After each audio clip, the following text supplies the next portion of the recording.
Michigan's next governor says he wants to change a state department so that it will focus more on growing jobs. 24-hour News 8's Tony Tully is live in studio with more on that. Tony? Brian and Susie, as part of what he calls the reinvention of Michigan, Governor-elect Rick Snyder says he'll add rural development to the role of the Department of Agriculture. The governor-elect says it makes sense to add jobs in rural areas because those places have some of the state's highest unemployment rates. So we need to take this approach throughout the entire state, whether it be an urban area or a rural area, and say, what can we do to create more and better jobs for our citizens? Montcalm County, for example, has a higher unemployment rate than the Grand Rapids, Battle Creek, Holland, Kalamazoo, or Muskegon areas. The new Department of Agriculture and Rural Development will sit inside a new group of departments Governor-elect Rick Snyder calls the Quality of Life Group.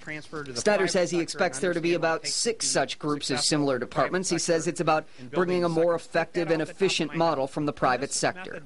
This is a method I've done before in terms of managing organizations, and it works well. The other departments in the Quality of Life Group, Snyder says he plans once again to create separate departments of natural resources and environmental quality. They were just merged last year after being separate since the 90s. Governor Jennifer Granholm's budget director says the departments were put together to save money. Cost, I think, a little more to separate them, but if that's how he thinks he wants to run government, he was elected with a pretty solid mandate, and I think, he ought to be allowed to try it his way. We put the question of savings directly to the governor-elect. Will that cost extra, or do you think in the long term there'll be savings from splitting the departments? I don't go just the cost is the main driver. The main driver here is better service to our citizens at the most efficient and effective cost. And I think we're going to see that happen through this methodology.